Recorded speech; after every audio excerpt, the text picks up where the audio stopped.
Hi everyone, welcome back to my channel. ముందుగా మన channel first time చూస్తున్న వాళ్ళైతే తప్పకుండా సబ్స్క్రైబ్ చేసుకోండి, అలాగే వీడియోని అయితే లైక్ చేయండి. ఓకే ఫ్రెండ్స్, డిఎస్సి నోటిఫికేషన్ అయితే మనకి అప్పుడే చెప్తూ ఉన్నారు.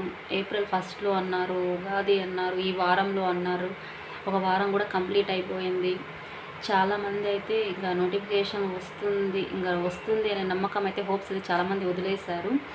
బట్ వాళ్ళు అన్న మాట ప్రకారం అయితే నోటిఫికేషన్ అయితే గ్యారంటీ డ్యామ్ షూర్ అయితే ఇస్తారండి. సో మనం మటుకు ప్రాక్టీస్ అనేది ఆపకుండా కంటిన్యూగా చదువుతూనే ఉండాలి. అప్పుడే మనం సక్సెస్ అనేది సాధించగలుగుతాము. చాలామంది మన చుట్టుపక్కల ఉండేవాళ్ళు ఇంకా నోటిఫికేషన్ వచ్చినట్టే, మీరు జాబ్ తెచ్చుకున్నట్టే అని అంటూ ఉంటారు. బట్ వాళ్ళ మాటలన్నీ మనం పట్టించుకుంటే ఆ నెగిటివ్ థాట్స్తో మనం ముందుకు వెళ్ళలేము. ప్రతి ఒక్కరిని పట్టించుకోకుండా మన గోల్, మన ఎయిమ్ ఏంటి, డిఎస్సిలో జాబ్ కొట్టాలి, ఆ ధ్యాస మాత్రమే ఉండాలి. వేరే ధ్యాస అనేది ఉండకూడదు. నరాల్లో ఎక్కిపోయి ఉండాలి, నేను ఖచ్చితంగా జాబ్ అనేది సాధించాలి. ఓకే నా ఫ్రెండ్స్, ఎలాగైనా నేను జాబ్ సాధించాలి, నా కాళ్ళపైన నేను నిలబడాలి అనే నమ్మకంతో, పట్టుదలతో, కృషితో మనం ముందుకు వెళ్ళాలి. అంతేగాని వేరే వాళ్ళ మాటలు వింటూ మనం అక్కడే ఉండిపోకూడదు. సరదాగా వాళ్ళతో పాటు తిరుగుతూ అలా కాలక్షేపం చేయకూడదండి. మన పాటికి మనం రివిజన్ చేస్తూ, క్వశ్చన్స్ అనేవి ప్రాక్టీస్ చేస్తూ ముందుకు వెళ్ళాలి. అప్పుడే మనం సక్సెస్ అనేది అవుతాము. ఓకేనా ఫ్రెండ్స్? సో ప్రతి ఒక్కరూ మీ పట్టుదల, కృషి అనేది అలాగే కంటిన్యూ చేస్తూ, ఎటువంటి డ్రాబ్యాక్స్ అనేవి లేకుండా, ఎక్కడ ఆగకుండా ముందుకు వెళ్తూ ఉండండి. ఎప్పుడు మనం జాబ్ సాధించేంత వరకు మనము పరిగెత్తుతూనే ఉండాలి, ఎక్కడ ఆగకూడదు. ఓకేనా ఫ్రెండ్స్? ప్రతి ఒక్కటి మనం ఇలాగా అండర్లైన్ చేసుకోవడం, ఆ పాయింట్స్ అన్నీ ఒక చోట రాసుకోవడం, తర్వాత టెక్స్ట్ బుక్ పక్కన పెట్టేసి ఆ నోట్బుక్కే, ఓకేనా ఫ్రెండ్స్, ఆ నోట్బుక్కే మనము ఇంకా కంటిన్యూగా దాన్నే మనము రివిజన్ చేస్తూ ఉండాలి. అప్పుడే మనం ఎక్కువ మార్క్స్ అనేది సాధించగలుగుతాం. ఒక 10 బుక్కులు ఇలా ఇదొక బుక్ ఇట్లా రకరకాల బుక్స్ పెట్టుకొని కన్ఫ్యూజ్ అవితే చాలా కష్టం. ఓకేనా ఫ్రెండ్స్? టైం అనేది చాలా ఇంపార్టెంట్. సో మనం ఒక్కసారి క్వశ్చన్స్ అన్నీ ప్రిపేర్ చేసుకుని, ఇంపార్టెంట్ పాయింట్స్ అన్నీ ఇలా నోట్బుక్ అనేది ప్రిపేర్ చేసి పెట్టుకొని ఆ టెక్స్ట్ బుక్లో నుంచి ఇంకా పక్కన పెట్టేసి, ఏదైనా మీకు డౌట్ వస్తేనే టెక్స్ట్ బుక్ అనేది ఓపెన్ చేయాలి. అదర్వైజ్ మీరు నోట్బుక్ కంటిన్యూగా ఇలా రాసుకుంటూ వెళ్ళింటారు కదా, ప్రతిరోజు ఒకసారి నోట్బుక్ ఇలా రివిజన్ చేస్తూ ఉండండి. ఎక్కువ మోడల్ క్వశ్చన్స్ అనేవి ప్రాక్టీస్ చేస్తూ ఉండండి. అప్పుడే ఖచ్చితంగా సక్సెస్ అవ్వగలుగుతారు. ఓకేనా ఫ్రెండ్స్? మీకైతే ఇప్పుడు ఒక స్టోరీ అయితే చెప్తాను. ఒక చిన్న పిల్లవాడు, వాళ్ళకి అసలు తినడానికి కూడా తిండి అనేది ఉండదన్నమాట. వాళ్ళు ఏం చేస్తారు, భిక్షాటనకు వెళ్ళేవాళ్ళు.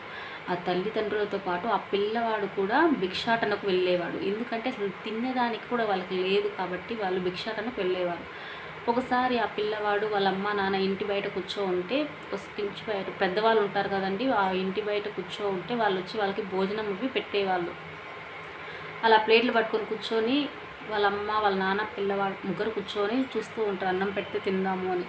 అప్పుడే కొంతమంది పిల్లవాళ్ళు స్కూల్ బ్యాగ్స్ వేసుకొని వెళ్తూ ఉంటారు. అప్పుడు ఆ పిల్లవాడు చూస్తాడనమాట. అప్పుడు వాళ్ళ అమ్మ వచ్చి అడుగుతుంది, ఏం నాన్న నువ్వు కూడా వెళ్తావా స్కూల్కి అంటే, అవునమ్మా అని చెప్తాడు. అప్పుడు వాళ్ళ అమ్మ ఇంట్రెస్ట్ అనేది కనుక్కొని ఆ బాబును కూడా స్కూల్కి పంపించాలని అనుకుంటుంది.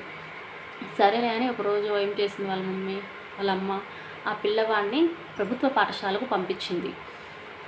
అక్కడ ఉండే పిల్లవాళ్ళందరూ వచ్చేసి, రే ఇక్కడ అన్నం పెట్టర్రా, వెళ్ళి అటు పక్కకు వెళ్ళి అడుక్కో అని అంటారు ఆ పిల్లవాడిని. ఎందుకంటే ఆ పిల్లవాడు భోజనానికి ప్రతి ఒక్కరి ఇంటికి వెళ్ళి అడిగేవాడు. అందుకని ఆ పిల్లవాడు ఏమనుకున్నాడు, ఇక్కడ కూడా అన్నం పెట్టాలని వచ్చారేమో అని అక్కడ ఉండే విద్యార్థులు చెప్తారు. సో ఇక్కడ పెట్టాను, అక్కడికి వెళ్ళి అడుక్కో అని చెప్తాడు. అప్పుడు ఆ పిల్లవాడి ఇంటికి వెళ్ళి చెప్తాడు, ఈ మాదిరి అన్నారమ్మా నన్ను అంటే, అవును కదా మనం అప్పుడప్పుడు అలా వెళ్తాం కాబట్టి వాళ్ళు అలా అనుకున్నారేమో అని. పక్క రోజు ఏం చేసింది వాళ్ళ తల్లి, స్లేటు కొనుక్కునేదానికి కూడా వాళ్ళ దగ్గర డబ్బులు లేక వేరే వాళ్ళని అడిగి స్లేట్ తీసుకొని స్కూల్కి పంపించింది. అప్పుడు ఓహో నువ్వు కూడా చదువుకోవడానికి వచ్చావా అని అప్పుడు అక్కడ ఉండే వాళ్ళు అర్థం చేసుకొని కూర్చోబెట్టుకున్నారు. కానీ అక్కడ ఉన్న పిల్లవాళ్ళు, ఇప్పుడు ఎవరైనా భిక్షాటన చేసి ఉండే పిల్లవాళ్ళు మన పక్కన కూర్చుంటే వాళ్ళు ఎలా ఫీల్ అవుతారు, నా పక్కన కూర్చోవద్దు అని బెదిరించేవాళ్ళు ఆ పిల్లవాడిని. అయినా కూడా ఆ బాధనంతా దిగమింగుకొని నేను ఎలాగైనా చదవాలి అనే పట్టుదల, కృషితో అబ్బాయి అక్కడే ఉన్నాడు. కానీ అక్కడుండి టీచర్లు కూడా ఏం చేశారంటే, అలా అనకూడదమ్మా, అందరము సమానమే అని చెప్పారు ఆ పిల్లవాడి, అక్కడుండే పిల్లవాళ్ళకి.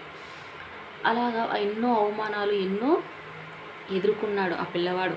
ఎక్కడైతే ఫంక్షన్లు చేస్తుంటే, అక్కడ ఎక్కడన్నా కార్యక్రమాలు, పెద్ద పెద్ద కార్యక్రమాలు జరిగితే అక్కడ ఏం చేస్తారు, అక్కడ పని చేసేవాడు. ఆ అబ్బాయి వెళ్ళి పని చేస్తే ఎక్కువ డబ్బులు ఇస్తారు. అలాగే ఫంక్షన్స్ అన్నీ అయిపోయినాక మిగిలినవన్నీ వీళ్ళకి ఇస్తారు కదా ఈ పేదవాళ్ళకని ఎక్కువ పని చేసేవాడు. అక్కడ ఎక్కువ భోజనం పెడితే ఆ భోజనాన్ని తీసుకొని వెళ్ళి వాళ్ళ తల్లిదండ్రులకు పెట్టేవాడు. అలాగే కట్టెలు కొట్టి డబ్బులు అమ్మి ఆ డబ్బులతో వచ్చిన డబ్బులతో తన జీవనాన్ని సాగించేవాడు ఆ పిల్లవాడు.